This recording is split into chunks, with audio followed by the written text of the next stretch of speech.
Guys most welcome है आप सभी का आज के इस सेशन में। और आज मेरे साथ हैं जागृति, जिन्होंने दिल्ली डीएलएड में, जैसा कि आप स्क्रीन पर देख पा रहे हो, जिनकी रैंक है 179 और बेटेज, और ओवरऑल देख पा रहे हो तो आप 311 है। तो आज हम जागृति से ही जानना चाहेंगे कि इन्होंने किस तरीके से तैयारी की और क्या क्या रिसोर्सेज का यूज़ करा। ठीक है, तो सारी डिटेल इन्हीं से मिलेंगे। तो मोस्ट वेलकम है जागृति आपका भी सर गुरु क्लासेस में। Hello sir, good good evening sir. Good evening. So सबसे पहले यही सवाल आपके बारे में जानूं, उससे पहले मेरा सवाल यही था, क्या आपको लग रहा था कि सर मेरी मतलब 179 रैंक आ जाएगी? नो सर, मुझे तो लग भी नहीं रहा था कि मेरी गवर्नमेंट डाइट में आ जाएगी, क्योंकि पहले मैं प्राइवेट में करवाने वाली थी। अच्छा। फिर मैंने आपको कॉल किया तो मुझे लगा कि मम्मी ने कहा एक बार ट्राई करके देखो। हम्म। फिर बस फिर ट्राई किया तो आ गया गवर्नमेंट डाइट में। चलो, मोस्ट वेलकम है, बहुत अच्छा है। तो चलिए, ये भी अच्छी बात है।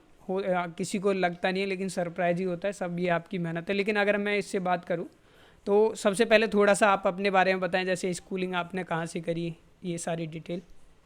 सर मैं दिल्ली की रहने वाली हूँ और मैंने स्कूलिंग जो है वो गवर्नमेंट स्कूल से की है, ट्वेल्थ ओके। पास अपनी। हम्म। और मैंने ट्वेल्थ अभी 2023 में पास किया है। मेरे ट्वेल्थ में 91 परसेंटेज थे। ओके। और इससे मेरे पास आर्ट्स आई थी। ओके, यानी अभी रिसेंटली आपने करा है? अरे भाई, यानी कि इसके साथ साथ आपने इस एग्ज़ाम को भी किया है।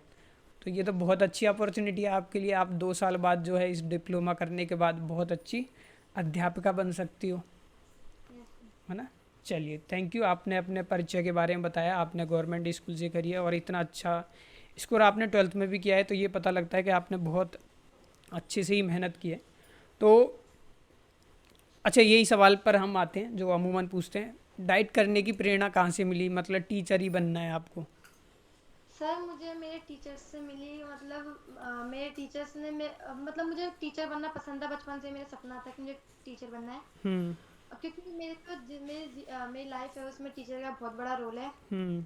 और मैं भी बच्चों को शिक्षित करना चाहती हूँ, इसलिए मैंने सबसे पहले डाइट को चुना, क्योंकि इसमें मैं छोटे बच्चों को पढ़ाना चाहती थी। ओके, यानी आपका शुरू से इसमें इंटरेस्ट है, बहुत अच्छी बात है। हालांकि टीचर भी गाइड करते ही करते हैं। तो मीडियम क्या रहा आपका? सर मेरा 10th तक तो मेरा इंग्लिश मीडियम था, बट 11th और 12th में हिंदी मीडियम था मेरे पास। ओके।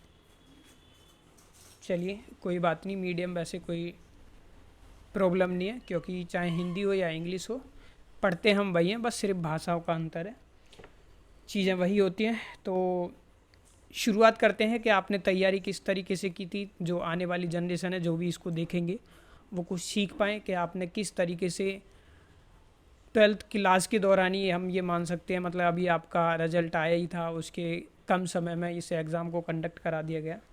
तो सबसे पहले अगर हम बात करें हिंदी पोर्शन की, तो हिंदी की तैयारी कैसे करी आपने? सर हिंदी के लिए तो जो आपने नोट्स भेजे थे उसमें से मैंने अपने शॉर्ट नोट्स बनाए, माइंड मैप बनाया, जिससे आसानी से याद हो सके। हम्म। और सर जो आप मैथिंग करवाते थे यूट्यूब पे, वो भी मैं डेली लेती थी क्लास आपकी। और अलग से सर, जैसे आपने जो बुक गाइड की थी लेने हम्म। के लिए हम्म। आर हम्म। के गुप्ता की, हम्म। वो भी मैंने बुक ली थी, उसमें से भी मैंने प्रैक्टिस की थी। Okay. But about English, English की तैयारी किस तरीके से की आपने?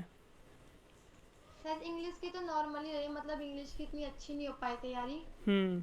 बट फिर भी नोट्स मैंने पढ़ लिए थे, और बुक में से जो एमसीक्यू क्वेश्चंस होते हैं वो भी वो रीड कर लिए प्रैक्टिस थे। कर ली थी आपने? ठीक है, यानी यस सर। आपने नोट्स पढ़े हैं, नोट्स, और मेन चीज़ है प्रैक्टिस, प्रैक्टिस के लिए, क्योंकि यस कम सर। टाइम था और हमें आपका कोर्स भी कंप्लीट कराना था, ये भी प्रॉब्लम थी, और साथ में प्रैक्टिस। तो प्रैक्टिस के लिए हमने इसलिए रेफरेंस, क्योंकि वैसे कोई बेस्ट बुक थी नहीं, लेकिन फिर भी हमने रिकमेंड की थी कि कुछ स्टूडेंट्स की हेल्प हो जाए। तो उसके बाद चलते हैं हम आगे, रीजनिंग वाले पोर्शन पर। बताया भी जा रहा है कि काफ़ी क्वेश्चन आए भी थे। तो आपको क्या लगा था रीजनिंग के बारे में? तैयारी किस तरीके से आपकी हुई? सर रीजनिंग तो मतलब जो पेपर में आया था एंट्रेंस टेस्ट में, वो मतलब इजी था, रीजनिंग तो इजी आई थी। अच्छा। और मैंने, हाँ सर, और यूट्यूब पे मैंने जैसे जो टॉपिक्स थे हाँ, वो उसकी मैंने सर वीडियोस भी देखी वीडियोस थी देख यूट्यूब लिए पे। आपने? ठीक ठीक, ताकि यस। आपके कंसेप्ट जो हैं वो क्लियर हो जाएं। यस सर, और वेरी गुड। क्वेश्चन भी बहुत अच्छे थे। ये अच्छा है, क्योंकि हमें करना भी वही चाहिए। तो अगर हम बात करें, इसमें मोस्ट रोल जो रहता है वो जी के जी एस का ज़्यादा था, क्योंकि लगभग 70-80 का पूछा जाता है। क्योंकि हर पोर्शन 10-10 मार्क्स का था, तो मैं ओवरऑल चाहूँगा कि political science, economics, history, geography जो एसएसटी के सब्जेक्ट थे, इनकी तैयारी किस तरीके से करी आपने इस पोर्शन की? सर वैसे तो इन सब की तैयारी करने के लिए टाइम था नहीं उतना, तो मैंने सिर्फ नोट्स ही पढ़े थे, नोट्स पढ़ लिए थे, और सर वही जो बुक आपने रिकमेंड की थी हम्म। वही पढ़ी थी। हाँ, उससे बाकी प्रैक्टिस नहीं। प्रैक्टिस आपकी होगी ना उससे, क्योंकि नोट्स पढ़े देन अगर आपने वो बुक्स लगाई होगी, क्योंकि यस सर। प्रैक्टिस करना बहुत ज़्यादा ज़रूरी है। अच्छी बात है। साइंस के पोर्शन के बारे में बात करें तो हम शुरुआत करेंगे, जैसे कंप्यूटर, बायोलॉजी, फिजिक्स, केमिस्ट्री, इसके बारे में कुछ बताएं। सर जैसे बायोलॉजी तो मेरे को नोट से समझ आ गई थी, बायोलॉजी में फिजिक्स हम्म। थोड़ी सी टफ लग रही थी। हाँ, फिजिक्स तो केमिस्ट्री वो फिजिक्स तो समझ नहीं आती है। यस सर, और सर फिर मेरे पास आर्ट साइड भी थी, इतना हम्म। नहीं पढ़ा था साइंस हमने। और हम्म। कंप्यूटर तो सर कभी पढ़ा ही नहीं था, तो ज़्यादा समझ नहीं आया कंप्यूटर के बारे में, बट फिर भी हमने बेसिक नॉलेज ले ली थी कंप्यूटर की। हम्म। और जो केमिस्ट्री था वो भी मतलब आता था मुझे। तो हम्म। जैसे आपने जो नोट्स भेजे थे उसमें से पढ़ लिया था, उसमें से भी नोट्स याद किए थे, और अलग से यूट्यूब पे वीडियोस भी मैं देखती थी रोज। हाँ, मतलब जो पोर्शन नहीं रहता तो वो तो है ही है, क्योंकि जो डाउट कभी क्लियर ना हो तो हम उसका और दूसरे से भी पढ़ सकते हैं, बिल्कुल चीज़ है, क्योंकि हम उस चीज़ को गूगल पे भी सर्च कर सकते हैं, बहुत अच्छी चीज़ मिल सकती है उसको। हम दूसरे यूट्यूब चैनल और भी हैं उनसे भी सर्च कर सकते हैं, तो जहाँ से हमें बेहतर समझ आता है हम उसको क्या कर लेते हैं, अडॉप्ट कर लेते हैं। ये आपका कहना है, यस ठीक सर। है ना? हाँ, वेरी गुड। तो इसका मतलब आपने काफ़ी अच्छे से तैयारी की है, नोट्स हों चाहे फिर अदर रिसोर्सेज हों, सभी का आपने यूज किया है। और अगर हम बात करें इसमें तो मेन चीज़ आता है, वैसे प्रैक्टिस का सवाल अब मैं हटा ही देता हूँ, क्योंकि प्रैक्टिस के लिए जो हमने बुक रिकमेंड की थी आपको वही आपने फॉलो किया, और इसके अलावा हो सकता है कि आपने अदर, क्योंकि प्रैक्टिस के लिए तो ये है जितना कर लेते हैं उतना कम है, तो मैं प्रैक्टिस वाला सवाल यहाँ पर छोड़ ही देता हूँ। लेकिन इसके बाद अगर हम बात करें जो इस इंटरव्यू को देख रहे हैं उनके लिए आपका क्या मैसेज है? सर मतलब मैं जो भी देख रही है इंटरव्यू, उनके लिए यही मैसेज देना चाहती हूँ कि मतलब पढ़ाई के लिए पढ़ाई को कभी टेंशन नहीं लेना चाहिए, पढ़ाई की कभी भी मतलब पढ़ो उतना जितना तुम्हें समझ आए। अगर बै तुम्हें दिन में पूरे 24 घंटे में अगर सिर्फ 4 घंटे पढ़ने हैं, तो जो पढ़ रहे हो उसे इतने अच्छे से पढ़ो कि वो अगर आए तो उसे कभी छोड़ के मत आओ, उसमें से अगर कुछ भी आए तो। Very good. यानी आपका कहने का मतलब ये है कि कम पढ़ लो लेकिन क्वालिटेटिव पढ़ना है आपको। जो चीज़ें क्या है आपकी, क्योंकि अब पता लग रहा है आप 12 घंटे मेहनत कर रहे हो लेकिन उसका रिजल्ट कुछ नहीं मिल रहा है, तो इसीलिए अच्छा है कि कम पढ़ लीजिए, लेकिन जितना आपको आउटपुट चाहिए उतना उससे ले लीजिए। तो इसके बाद मेरा अंतिम सवाल ये है आपके लिए कि इस ओवरऑल जर्नी में जो है हमने सर्वगुरु क्लासेज ने आपकी किस तरीके से हेल्प की, जो औरों के भी लिए भी प्रेरित रहो और हमारे लिए भी, सर क्या कहना चाहेंगे आप?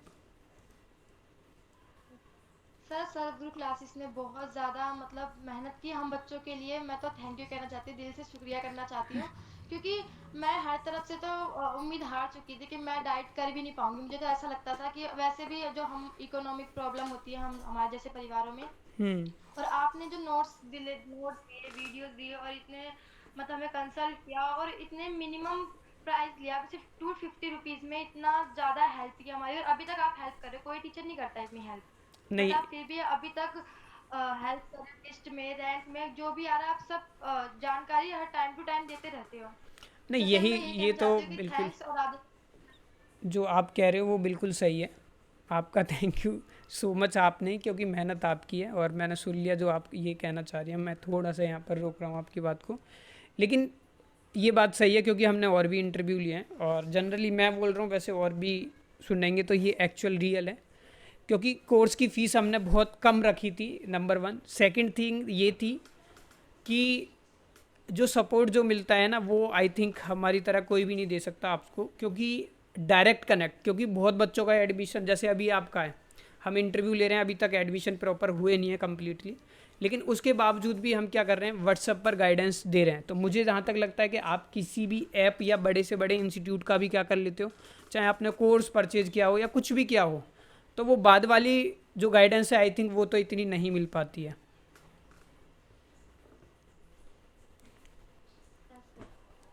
जो प्रॉब्लम्स स्टूडेंट को आती है ना? यही कहना चाहते हो ना, क्योंकि आपने बोला कि सर मतलब उसके बावजूद भी आपने हेल्प किया, तो अल्टीमेटली तो यही बात आप बोलना चाह रहे हो।